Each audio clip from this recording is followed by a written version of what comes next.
Deus. Hoje nós vamos tratar um assunto que eu tenho visto em meio a essa nossa geração, ou melhor, que não temos mais visto em meio a essa geração. E o texto que a gente vai introduzir essa palavra é o mesmo texto que foi ministrado domingo no culto Teens, quem estava lá quando o William ministrou. O mesmo texto vai ser a introdução dessa mensagem de hoje, que eu creio que vai falar poderosamente com cada um de vocês, amém? Abra sua Bíblia, por favor, em 1 Samuel, capítulo 3, do versículo 1 ao 10, lá no comecinho da Bíblia. 1 Samuel, capítulo 3.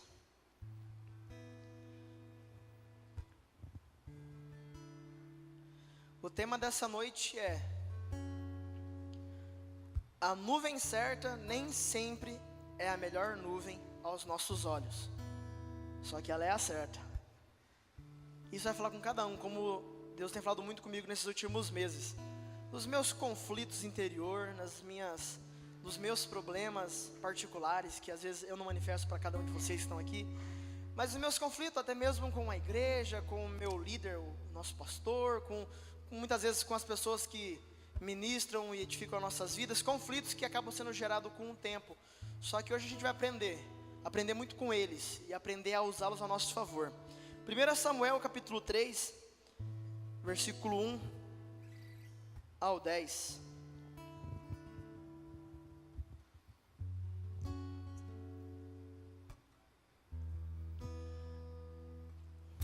Samuel capítulo 3, versículo 1 ao 10.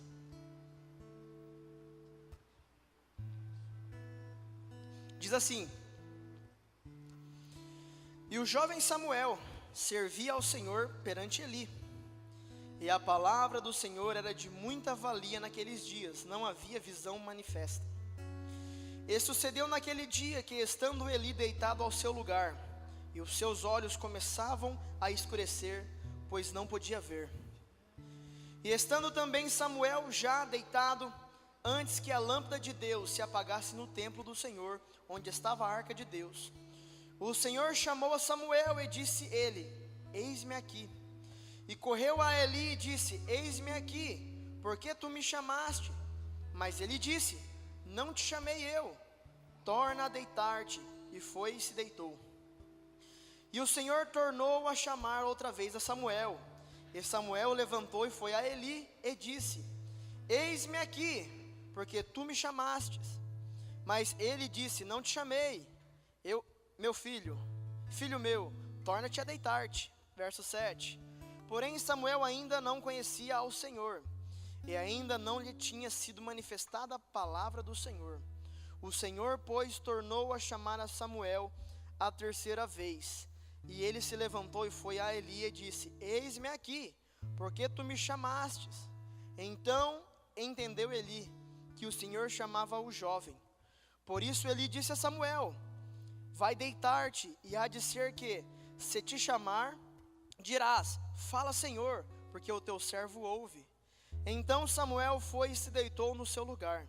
Então veio o Senhor, e pôs-se ali, e chamou como das outras vezes: Samuel, Samuel. E ele disse: Fala, porque o teu servo ouve. Amém? Todos entenderam esse texto? É um texto muito simples, né?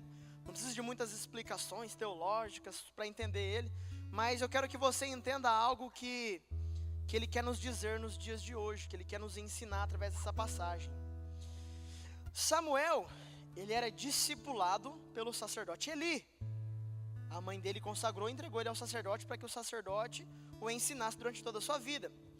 E você começa a entender um pouco melhor hoje como é que tudo isso funciona. Sabe o que eu quero que você entenda desse versículo que a gente acabou de ler agora?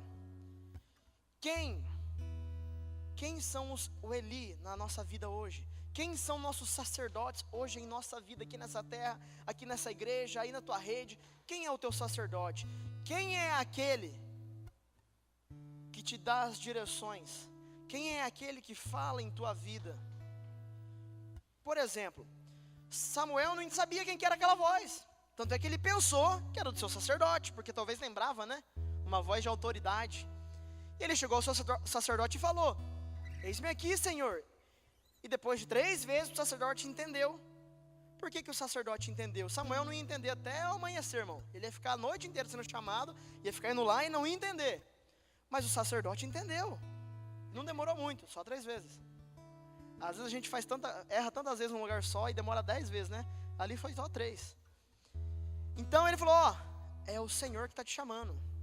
E o que eu quero que você entenda nesse trechinho, para a gente começar a entender a nossa mensagem de hoje?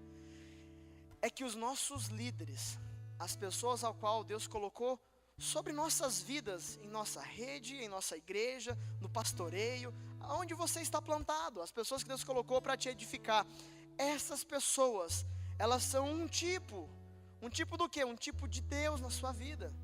São pessoas, por que é um tipo de Deus? Porque são pessoas que te direcionam para um caminho melhor. São pessoas que quando observam que você está falhando, te alinham novamente no propósito e falam, ó, não vai por aí.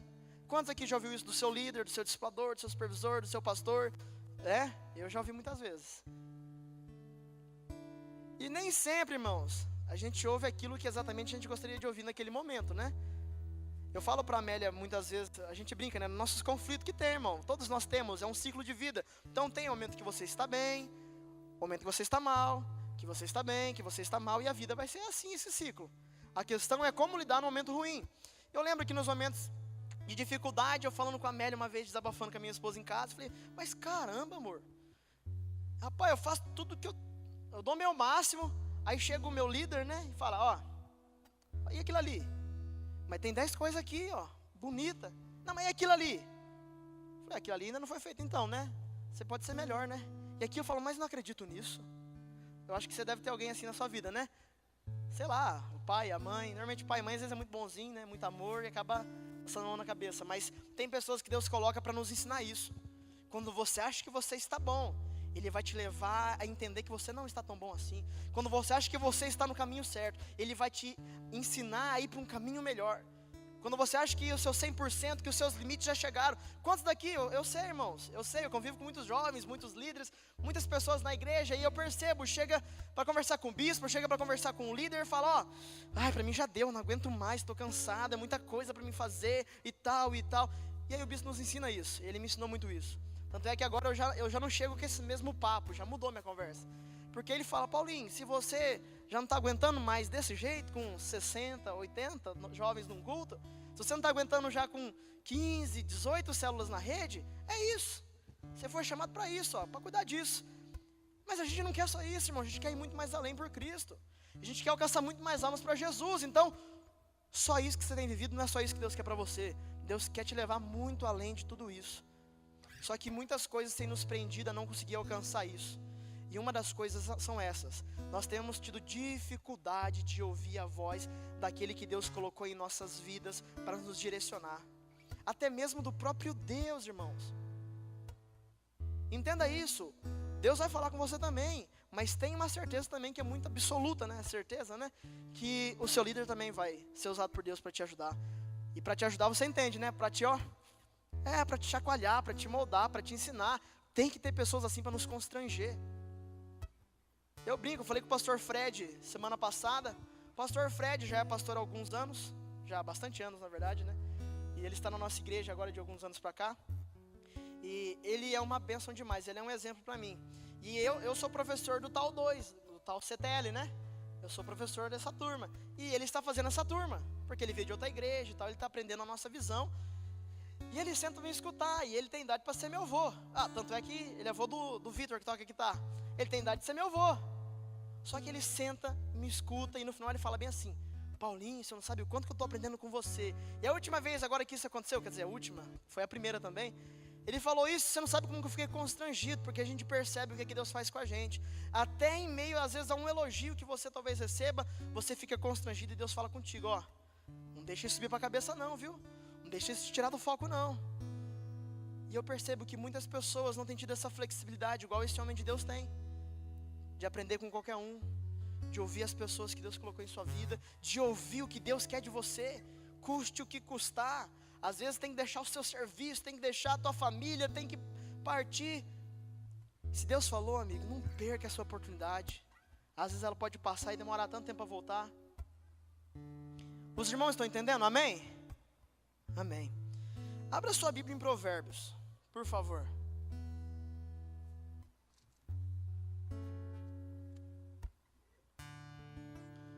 Provérbios capítulo 15.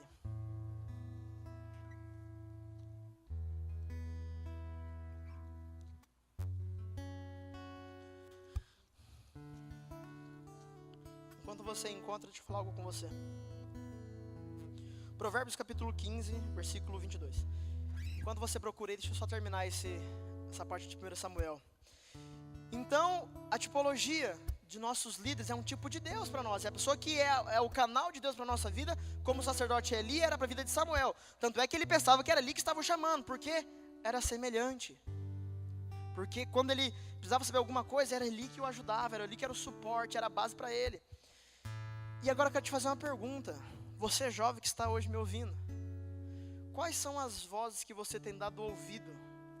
Quais são as vozes que tem edificado, que tem construído, que tem mudado, que tem te influenciado? Quais são as vozes? Sabe por quê? Tem muita gente, eu vejo, tem muitos irmãos que podem entender errado o que eu vou falar agora. Só que eu quero que você entenda com muito amor na palavra de Deus o que eu quero te dizer. Temos que tomar cuidado, porque sim, muitas vezes, o meio em que nós estamos vivendo nos influencia, é óbvio, sempre é assim, na escola, no trabalho, nos seus amigos, na igreja, na tua rede, na tua célula. O meio em que você convive, você vai perceber que ele te influencia. Preste bem atenção, que nem você vê lá o pessoal do pastor Naor Pedrosa que estava aqui. Você percebeu o estilo deles? Eles gostam de colocar a calça e a camiseta por dentro da calça. E agora você vai lá em Goiânia e vai lá no Radicais de lá, você vai perceber quase todos os jovens que são líderes, todos estão igualzinho, com a mesma camiseta da Graça, né? Com o do Radicais e com a camiseta dentro da calça. Por quê? Porque é verdade, o meio em que nós vivemos a maior parte do nosso tempo nos influenciam. E eu quero te mostrar como Jesus fez com isso, porque Jesus, ele andava em meio às prostitutas, aos glutões, em meio a todo tipo de gente, porque na verdade essa é a nossa propósito na terra, é ser luz onde há trevas. Mas eu quero te mostrar um princípio de sabedoria que é vir em Cristo, que fez com que por nenhum instante ele se corrompesse do seu propósito, porque a maior parte do tempo, ele era influenciado por uma pessoa que ele passava muito tempo. Todas as madrugadas ele passava sendo influenciado, recebendo direções de Deus. E é isso que eu quero te dizer essa noite. Tome cuidado. Eu lembro que muitas vezes eu orava falando para Deus, no começo da nossa fé é algo muito necessário isso. E eu orava falando, Deus, eu quero ter amigos que me ajudem na tua presença. Eu aposto que muitos aqui já oraram isso. Amigos que a gente possa, ter uma conversa edificante, que a gente possa, eu até lembro, 3 amigos meus estavam uma vez nessa época, e foi junto com esses meus 2 amigos e mais eu dentro de um carro orando que eu descobri qual era o meu propósito, que eu entendi sobre a salvação e o reino. Mas sabe por que isso aconteceu? Porque um dia nós decidimos que nós em primeiro lugar seríamos esse amigo para edificar a vida de alguém, seríamos um amigo que na nossa boca não sairia conversa torpe, conversa desnecessária. Eu sei que a gente brinca, né? Eu não vou te fazer um legalismo agora de que, é assim, é assado. Mas eu quero te dizer isso, Jesus Cristo, ele aprendeu esse princípio, e ele não só aprendeu como ele viveu. Ele passava a maior parte do tempo, a madrugada orando, falando com Deus, recebendo direções do seu líder, do seu pai, daquele que falava plenamente em sua vida. E depois ele saía, e edificava seus discípulos, e fazia com que pescadores de homens se tornassem pescadores de peixes, se tornassem pescadores de homens. Fazia homens como Pedro, homens como Paulo, que foi de uma certa forma atingido pela vida de Jesus Cristo. Homens que eram terríveis. São pessoas que talvez você passe na tua cabeça agora e fala, meu Deus, fulano de tal, esse não tem solução. São homens como esse que Cristo alcançava. Sabe por quê? Porque ele era uma influência viva de Deus para eles, porque ele transmitia algo de Deus. E eu quero te dizer essa noite, muitos jovens que estão aqui, e muitos jovens que infelizmente não estão mais aqui. E sabe por que não estão mais aqui? Porque infelizmente foram se esfriando, perceberam que brincar com fogo nem sempre queima, perceberam que coisas que o pastor lá lá na escola dominical, quando você era criança, falava que era pecado e que você ia morrer, e que era uma blasfêmia, que Deus ia virar as costas, e você percebeu que você fez isso, e Deus continuou te amando, mas de uma forma errada talvez você entendeu, e a influência, uma influência ruim, conseguiu mexer com o coração de muitos, e muitos não estão hoje aqui por causa disso. Muitos não estão hoje aqui por causa disso. E eu quero dizer isso para você. Esses tempos atrás o Stênio me perguntou no Acamp, acho que o Stênio vai lembrar. Ele falou, né, Paulinho, estou sentindo falta de algumas pessoas que deveriam estar aqui no Acamp conosco. E por que eles não estão? Ele me perguntou. E aí eu perguntei para o Stênio. Falei, Stênio, me responde você. Até quando você vai estar aqui também? Porque essa é a pergunta. Até quando você vai estar aqui? Até quando você vai estar buscando ao Senhor? Até quando você vai estar aqui orando, sendo edificado? Até quando você vai estar aqui trazendo pessoas? Até quando? Isso está em suas mãos. Por isso que eu volto a dizer, quanto mais tempo você passar na presença de Deus, na presença de pessoas que Deus colocou na terra para te edificar. Por isso que eu amo, irmão. Eu aprendi com o passar dos anos, numa liderança você vai ter que aprender isso, porque muitos têm essa dificuldade de falar não. Mas você vai aprender que você vai ter que falar não em alguns momentos. Você vai ter que falar não. E grande parte das pessoas tem essa dificuldade de falar não. Só que uma coisa que normalmente eu nunca falo não, é quando o meu líder, quando o meu pastor me chama pra gente fazer alguma coisa.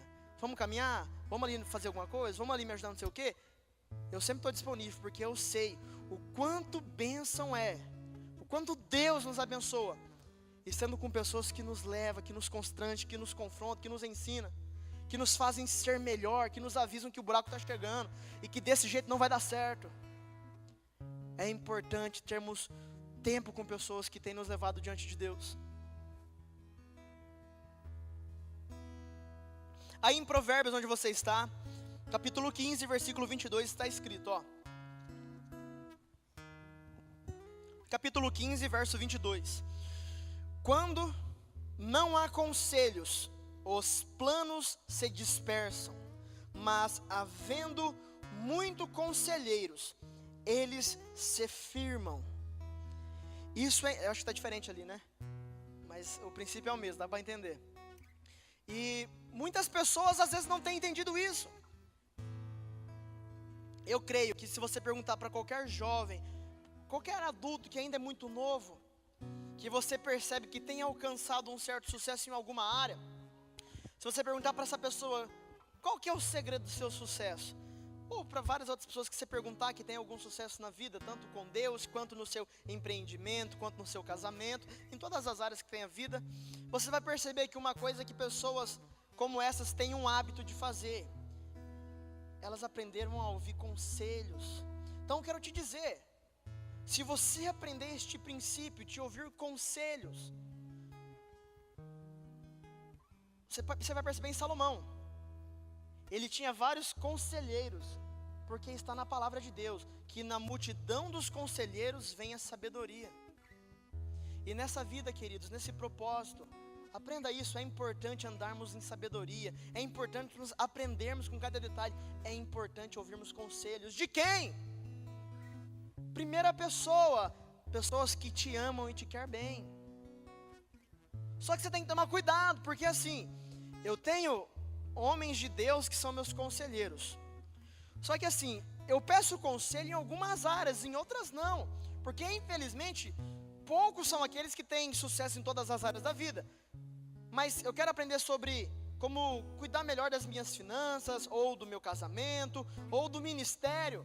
Então, cada pessoa tem sucesso em alguma coisa. Então, essas pessoas a gente tem que ter o hábito de ouvi-las, de pesquisá-las, de procurá-las e falar, o que você acha? O que você me diz? Irmãos, de verdade, nem sempre é aquilo que você quer ouvir. Não é. Muitas vezes, irmãos, eu chegava no bispo, eu chegava no Oswaldo, eu chegava no pastor André, chegava nos meus líderes e perguntava algumas coisas, e na minha mente eu já tinha traçado alguns planos. Nossa, eu vou fazer isso, sobrou um dinheirinho, eu vou gastar naquilo, eu vou comprar aquilo. E eles falavam, não é assim não, guarda esse dinheiro. Mas não vai guardar, as traças vão corroer, né, como dizem, né? A gente vai embora, tem que gastar. Ele falou, não, espera, que Deus vai te dar uma oportunidade de você poder investir isso e ganhar mais. Pastor Naor, claro que já é um outro nível, né? Mas ele falou para mim, vindo de Maringá para cá, que ele vendeu a casa dele. Falei, mas pastor, misericórdia, me dê a casa. Vendi minha casa própria e estou morando de aluguel. Falei, ué, mas eu pensava que era o contrário esse negócio. Ele falou, não, eu estava precisando investir, Deus me abriu uma porta. E eu estava precisando investir. E eu percebi que eu estava comendo, dormindo, morando em cima do meu dinheiro. Então eu vendi minha casa e investi. E ele falou, daqui a pouco tempo, eu vou conseguir de novo esse dinheiro da minha casa, vou construir a minha casa melhor ainda, e eu vou ter as sementes ali paradas para investir em coisas que Deus vai abrir as portas para nós. Porque eu creio, irmão, o Senhor Deus quer nos usar para abençoar pessoas, e eu creio que Ele vai te abençoar para você poder fazer isso. Eu creio que pessoas aqui serão financiadores dessa obra, que poderão dar um lugar para pessoas que estão na rua morar, pessoas que estão passando fome se alimentar. Só que creia, é necessário a gente entender princípios como esse, a importância de um conselho. Continuamos aqui. 1 Reis, volta um pouco lá, é um pouco para frente de Samuel, só que é para trás de Provérbios. É logo depois de Samuel. 1 Reis 17.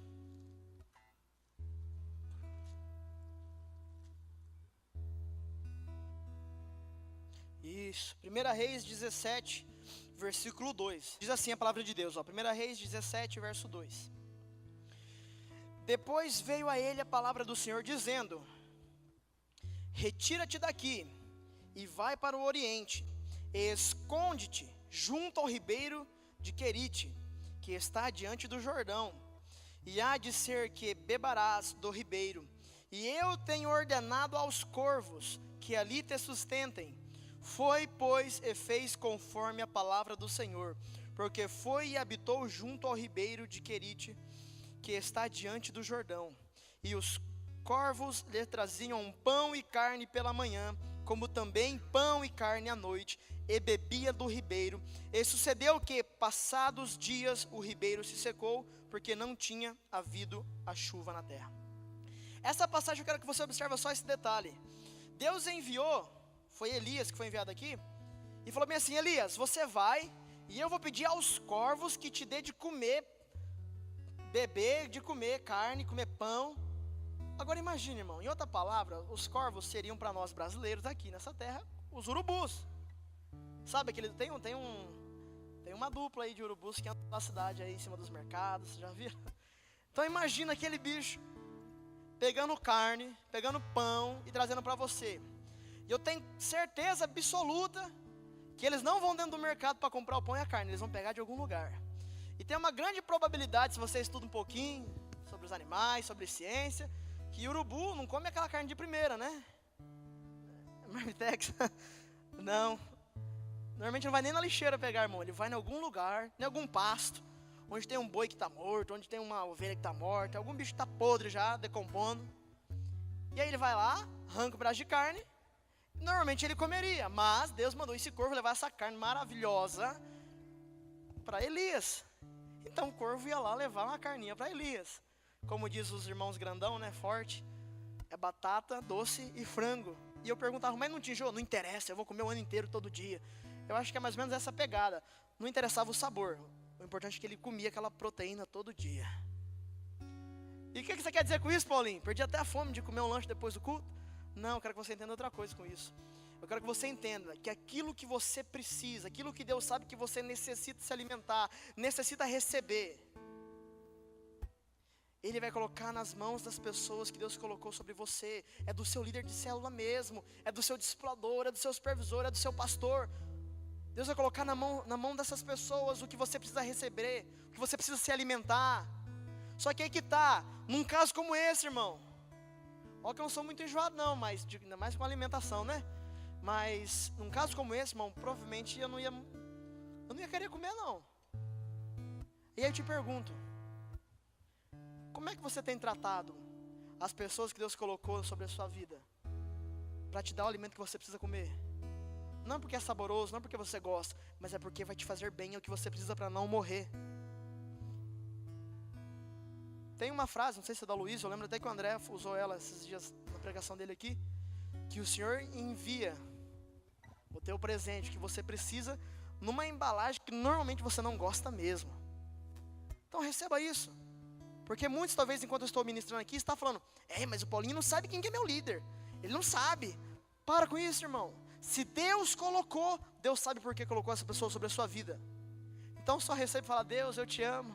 Fala igual Samuel: eis-me aqui, Senhor, teu servo te ouve.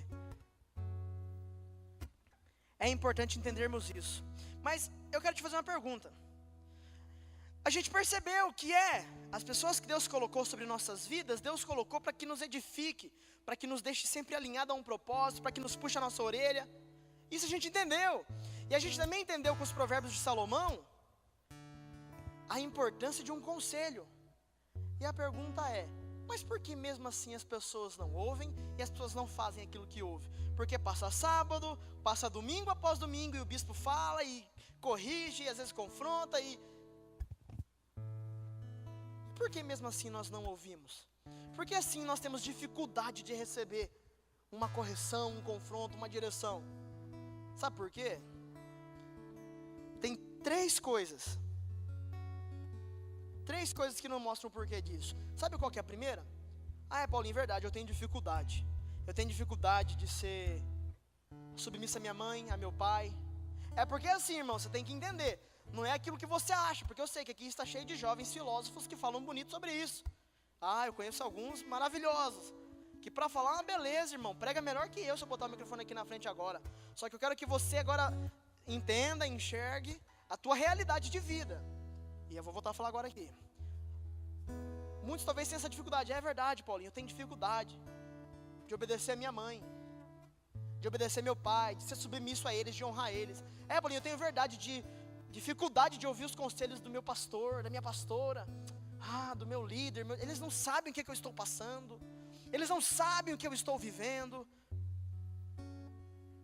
Querido, a primeira coisa que mostra quando você tem esse coração que tem dificuldade de obedecer, que tem dificuldade de ser submisso, que tem dificuldade de receber um confronto, a primeira coisa que é nítida, que isso, tem muitas coisas, né, que nos limitam a isso, mas uma coisa que é nítida nessa geração de hoje, irmãos, pode assistir na televisão, pode assistir no Fantástico, você vai ver que é uma realidade. Se você entender ela agora, você vai perceber que muitos estão padecendo por causa disso. A primeira coisa é a falta de uma referência paterna. Paulinha trabalha com vários jovens, né? E se você for analisar os vários porquê que muitos jovens usam droga, muitos jovens cometem furtos, muitos jovens desejam ter uma vida, em outras palavras, né, malandra, uma vida ruim, uma vida de bandido, uma vida ruim, né? Por quê? Na verdade, um dia eu fui dar uma palestra no Tamandaré sobre isso, sobre drogas, e me deram um slide com 150 folhas, assim, 150 slides, falando sobre o uso da droga causa tais mais, e tem como você usar a droga por tal parte, por não sei o quê. Eu falei, meu Deus do céu, não vou fazer isso não. Os meninos sabem mais que esse slide, como que usa droga. Meu Deus, sabe mais que todo mundo, o tanto que ele faz mal. O problema não é o porquê que ela usar, ela fazer tal coisa. O problema está no porquê que essa pessoa faz isso. E você vai procurando o histórico da vida dessa pessoa, lá na casa dela, e você vai perceber. Você vai perceber como é que é a família, como é que é a casa. E grande parte desses jovens que têm tido essa dificuldade hoje na vida é por falta de referência paterna. É por falta de ter um pai ali para ajudá-lo, um pai ali para ensiná-lo, um pai ali para poder puxar sua orelha. Uma falta de uma pessoa como essa na sua vida nos traz muitos danos. Mas Paulinho, agora já era, já sou mais velho, o que eu faço? Me enterro e morro? Não, tem uma solução para isso. Só que antes de eu te passar essa solução, eu quero te passar a segunda coisa. O porquê que muitos jovens têm a dificuldade de ouvir conselhos. O porquê que muitos jovens têm a dificuldade de ficar firme na obra de Cristo. O porquê que muitos jovens não conseguem vencer as coisas do mundo. O primeiro é isso, a falta de uma referência paterna. Segunda coisa, se chama a soberba da mocidade. Por que a soberba da mocidade? Eu que criei esse termo lá em casa hoje. Porque, irmãos, de verdade, depois que você passa dos 15, até que você chega nos 25, idadezinha, meu Deus. E grande parte daqui tem essa idade, né? Então, é para você mesmo que eu estou falando. Toda a galera que tem de 15 a 25 anos, dá um choque assim na mente, no cérebro. E a soberba é ativada da juventude. Sabe que soberba é essa?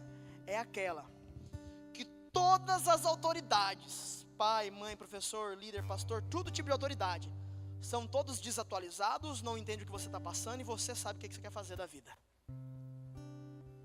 Agora, meu irmão, isso é matemática, né? Eu sei que tem uns que não gostam de matemática, mas uma conta fácil, igual 1 mais 1 é igual a 2, se uma pessoa é mais velha que você, se uma pessoa já tem mais experiência que você, isso mostra que ela já viveu mais do que você. Ela adquiriu uma bagagem a mais do que você. Então ela já sofreu mais que você, ela já pisou no buraco mais que você, ela já acertou mais que você, ela já teve muito mais experiência do que você. Então é óbvio, é exatas, irmão, que essa pessoa ela pode te ajudar a vencer na vida. Porque Jesus falou que na vida nós teríamos aflições, teríamos dificuldades. Só que, irmão, eu digo para muitos irmãos, rapaz do céu, a vida não é tão difícil igual você está vivendo, não. Que isso? Que vida ruim. Deus não planejou uma vida tão ruim assim para você, não. Sabe o que tem lhe faltado muitas vezes? Sabedoria. Porque na soberba da nossa idade, a gente pensa que a nossa vontade, que a nossa ideia, que o nosso pensamento, esse sim está certo. E eu me deparei uma vez até que o bispo me confrontou acerca disso. Porque eu bati o pé por causa do negócio do encontro com Deus, que eu achava que era o certo assim. Tá, eu não tinha nenhuma base bíblica, eu só achava que era certo. E eu bati o pé, até que um dia na caminhada ele falou, esse é o teu problema, Paulinho. Ele falou, o quê? É a tua soberba. O pessoal da tua idade tem esse mau hábito, pensa que sempre está certo. Pensa que nós que já vivemos por isso, a gente talvez seja desatualizado, seja cafona, mas não, é que vocês são soberbos nessa idade. Então essa é a mensagem para você, querido. Toma cuidado com a soberba. Entenda uma coisa. Se uma pessoa que já passou por isso que você está passando agora, se ela falar para você, ó, toma cuidado, por aí pode ser que dê mal. Não adianta bater o pé e falar, não, eu tenho razão. Não adianta, irmão. Escute essa pessoa. Se fulano fala sobre o casamento, ó, não faz isso, ó, toma cuidado. Não sai ficando com todo mundo, não, e se relacionando com todo mundo, isso vai ser ruim para você. Espera a pessoa certa, ora para Deus te direcionar a pessoa certa, e você quer experimentar, depois fica aí, um jovem tudo machucado. Eu fico indignado com isso, irmão. Indignado de triste, não de raiva de vocês, mas de falar, caramba, sabia que tem muitos jovens que às vezes não estão aqui, porque talvez se frustrou no relacionamento e tem aquela mentalidade, ah, se fulano estiver lá, eu não vou. Ó, mas que é isso? Eu fico, como o bispo fala, eu fico incrível. Toma cuidado, a nossa soberba nos atrapalha muito. Então coloque isso na sua cabeça, pessoas que têm mais experiência que você, elas podem te ajudar nisso que você está vivendo. Eu só não te indico, igual tem muitas pessoas que chegam no bispo. Ó, bispo, conversei com fulano de tal.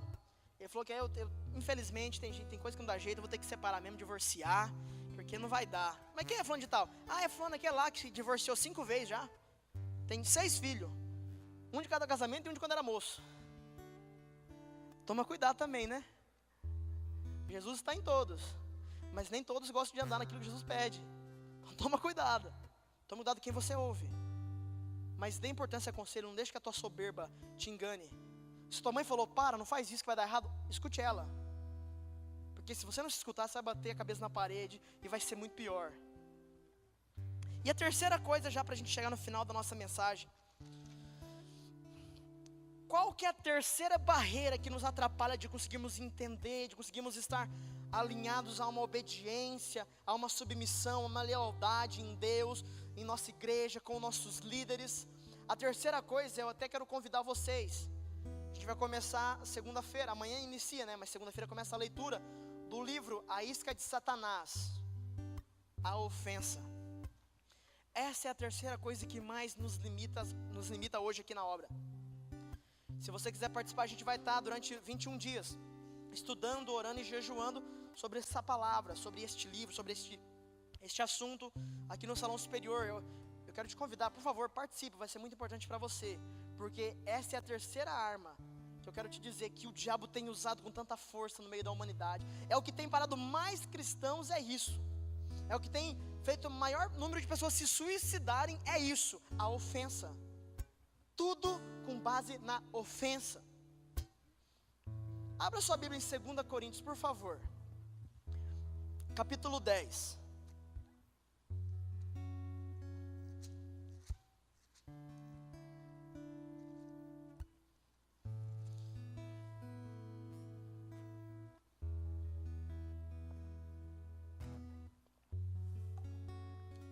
Quem está entendendo, diga amém. Amém? Tem 3 entendendo, glória a Deus. 2 Coríntios capítulo 10, versículo 4, diz assim: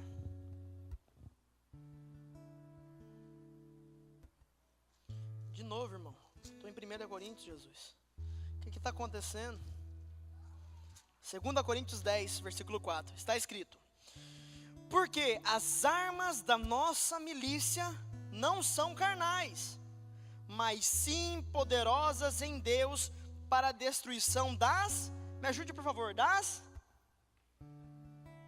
fortalezas. Sabe o que é isso, irmãos? Fortalezas estão aqui, ó, dentro da nossa mente. Elas são geradas, elas são construídas por causa das ofensas. E perceba, quando uma fortaleza é gerada na sua mente, automaticamente a ofensa implanta no seu coração. E isso acontecendo, você começa a se afastar, a não estar mais envolvido, a ficar mais desanimado. E sabe como é que funciona? Quando você vê um grupo de lobos caçando, sabe como que eles pegam a manada, pegam a presa que eles vão se alimentar dela? Eles esperam uma delas ficar para trás. Então elas vão todos os lobos e pegam ela. E sabe o que tem acontecido? Isso. Muitos que estão aqui, por causa de alguma situação que aconteceu, ficaram ofendidos. E barreiras e fortalezas foram construídas em sua mente.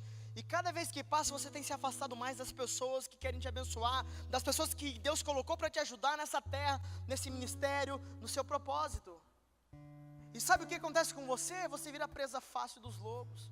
E sabe quem que são os lobos dessa geração? Não são os ímpios, irmãos. Ninguém precisa te convidar para você se desviar, não. Quando você quer, você sai fora e vai lá, se ninguém te chamar. Você lembra o número do amigo, você lembra o endereço do amigo, você lembra onde que é o lugar, onde que é o fervo. Sabe quem que são os lobos que têm matado cada pessoa que tem ficado ofendida em meio a uma igreja? Talvez seja um de vocês que estejam aqui hoje. Na Bíblia é chamado como os falsos profetas, que quando o amor de muitos se esfriariam, muitos começariam a se trair, iriam se surgir falsos profetas. E sabe quem são os falsos profetas de nossa geração? É quando eu, Lucas, chego em você, e você é meu amigo, e a gente está conversando, e você fala: cara, o negócio está puxado, hein? Acabou o Radicais agora, cara.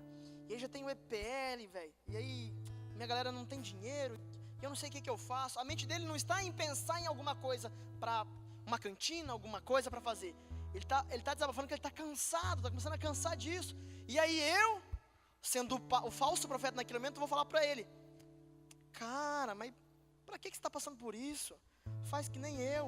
Só vou na igreja, vou no domingão lá, vou no sabadão. EPL. Depois nós vemos no canal lá. É todos os pastores da igreja mesmo. Ai, para que isso? Cara do céu, minha célula, tô com os problemas, surgiu um monte de problemas. Tem fase, né, irmão, que a célula frutifica bênçãos, só que tem fase que ela começa a frutificar problemas. Fala: meu Deus do céu, o que eu fiz? Na Estênio, o cara pergunta: meu Deus, o que eu fiz, cara?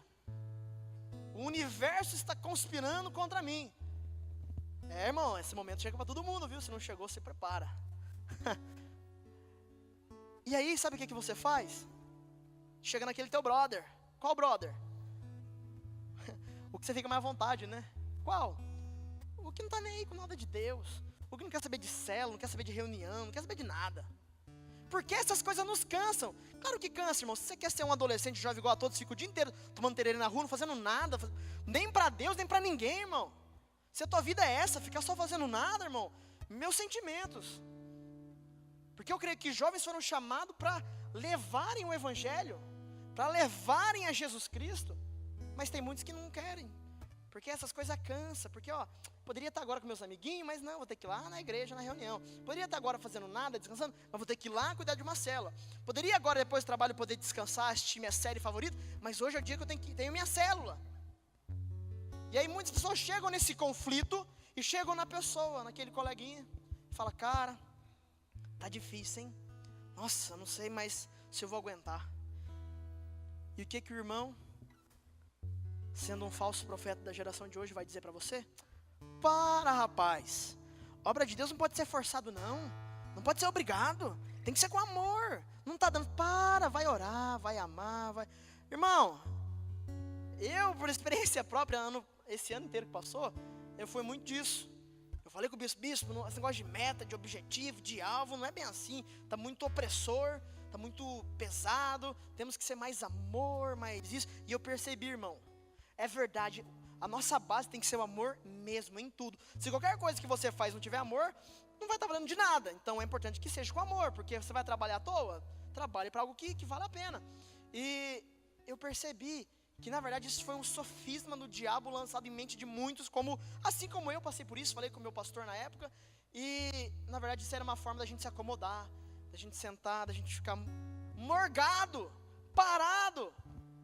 Irmão, de verdade eu creio que um dia a gente vai chegar lá no tribunal, lá junto de Jesus, e vai entender totalmente o mistério do propósito dele para a nossa vida, e a gente vai falar bem assim: oh meu Deus, por que eu não fiz mais um pouquinho? Por que eu assisti menos filme, menos seriado e fui mais fazer o evangelho? Por que eu fiquei reclamando tanto, eu poderia ter ganhado tanta alma para Jesus? Por que eu fiquei só achando erro e não fui discipular a galera da minha célula? Só que lá já era, amigo, chegou lá, já acabou. O que você podia fazer era aqui na terra. Só que muitos têm passado por isso, por causa da ofensa. Então a primeira coisa que eu quero te dizer, para que você não se ofenda, porque tem um pregador muito conhecido, apóstolo Luiz, que ele fala: toda vez que você se frustra, se decepciona com alguém, se ofende com alguém, é porque você deu a ela a glória que era para ser dado para Jesus Cristo. Então preste atenção, todas as vezes que você se frustra com um homem, você está dando a glória que era de Deus para aquele homem. Não deixe, porque os problemas vêm, não tem como segurar, eles vêm, eles surgem. Você pode ser o cara mais certinho e sabe, eles vão surgir os problemas. Só que a questão é, a ofensa ela vem também. Só que a ofensa, ela está em suas mãos, e é você quem decide se você vai deixar ela entrar ou não no seu coração. Então eu quero te dizer essa noite, não permita que a ofensa entre em seu coração. Se alguma coisa que eu te falei, você não gostou, você se entristeceu, não permita que a ofensa entre em seu coração.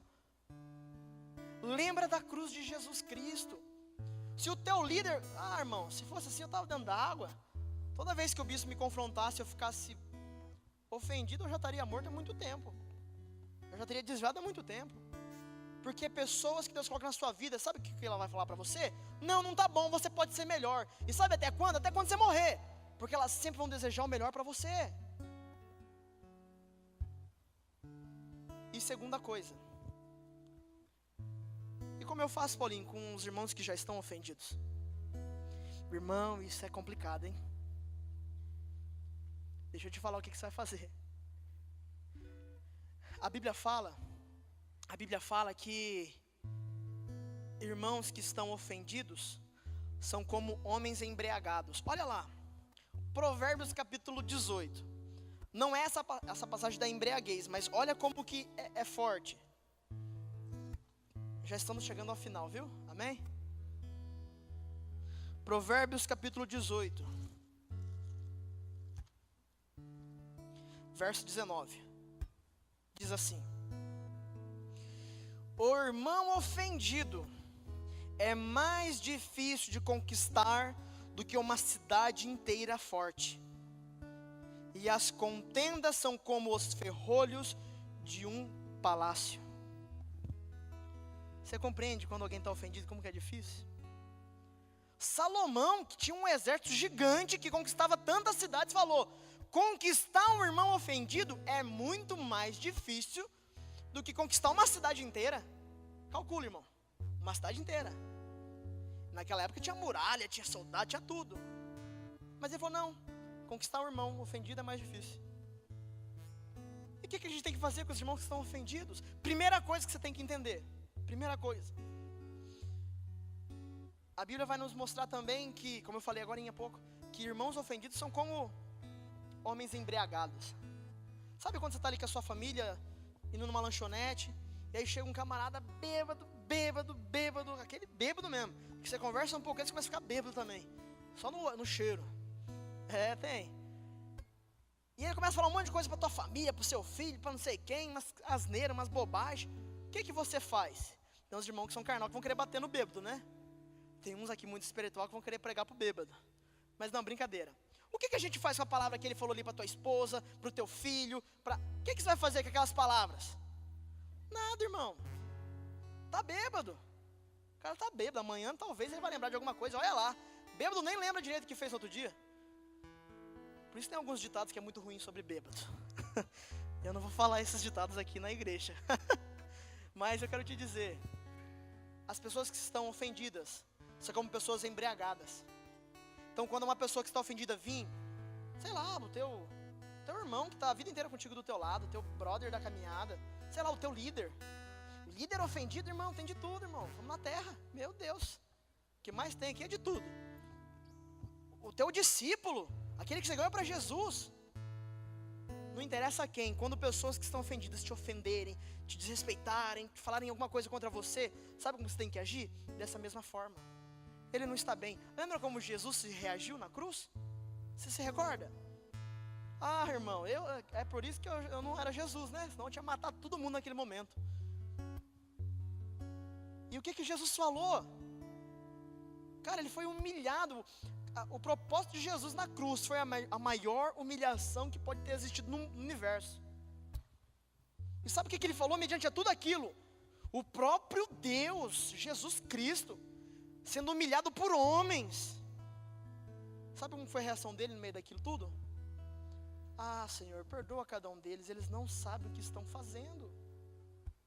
Eles estão embriagados, eles estão ofendidos, eles não estão bem. Perdoa eles, Deus, porque eu perdoo. É isso que nós temos que fazer quando tiver alguém na tua rede, no teu grupo de amigos, de família, e te ofender e te fazer mal. Não deixa estourar, não vai para cima não. Faça como Jesus fez. Perdoe ele, porque ele não sabe o que está fazendo. E como que a gente sai disso? Se o irmão está ofendido, duas coisinhas, irmãos. A primeira, ore por ele. Ore por ele. Porque um milagre tira ele daquele lugar. Segunda coisa, ame ele. Porque o amor, ele constrange. O amor quebra barreiras. O amor arranca fortalezas da mente. O amor. Então duas coisas que você pode fazer para as pessoas que te perseguem, para as pessoas que te ofendem, para as pessoas que estão ofendidas, para as pessoas que saem metendo pau em igreja, em jovem. Tem ou não tem, André? Pô, é umas coisas de louco. Irmão, não é às vezes só o irmãozinho, é pastor, é líder, é gente que você fala, não estou ouvindo isso não.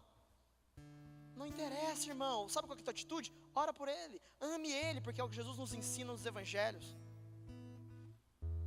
E se você se deparou que você está assim, Paulinho, Paulinho, eu estou entendendo, eu não consigo escutar as pessoas, eu estou desanimado. Se o bispo fala para nós ir para a esquerda, eu vou para a direita. Se o bispo fala, não pula sem paraquedas aqui, morre, eu pulo sem paraquedas. Se você está com esse coração, irmão, a primeira coisa que você tem que entender é falar, Deus, eu estou assim. É reconhecer que você está ofendido. Chamar o grupo de louvor. É reconhecer que você está ofendido.